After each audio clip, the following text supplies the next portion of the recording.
Okay, question one. What is COVID-19 and how did it start? COVID-19 is a novel coronavirus. Coronaviruses have been around for a long time.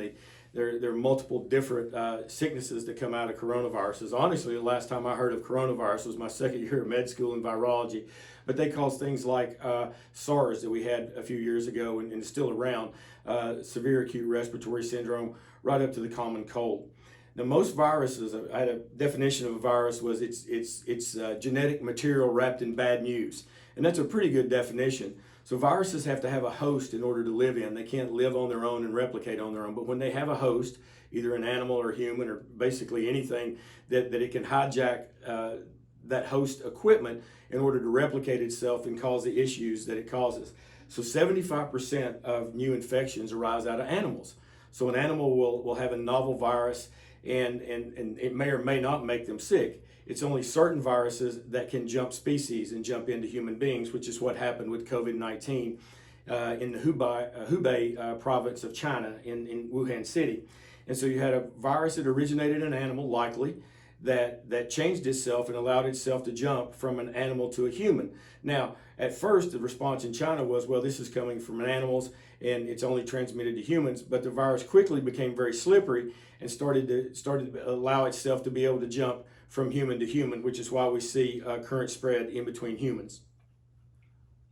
How does COVID-19 spread?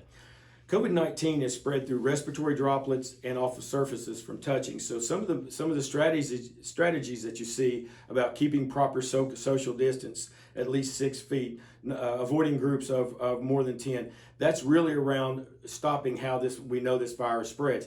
It can hang in the air for up to hours, up to 3 hours is what I've seen, and it can stay on surfaces for sometimes days. So when you see these mitigation strategies like maintaining social distance and being able and cleaning surfaces, it's around stopping the spread of the virus, because once the virus invades and attacks and starts to hijack our own cells machinery in order to replicate itself, and then it can cause not only its bad effects, but then allow itself to be transmitted to other people. And the other thing we need to know about COVID-19, because I've seen on the internet, oh, this is just a common cold, it's no worse than the flu. That is absolutely not true. Governor Mike DeWine, in an update earlier this week, related that COVID-19 is twice as contagious as flu and 20 times as deadly. So this is not something to take lightly. We want to pay attention to the advice we're getting from the leadership and experts in our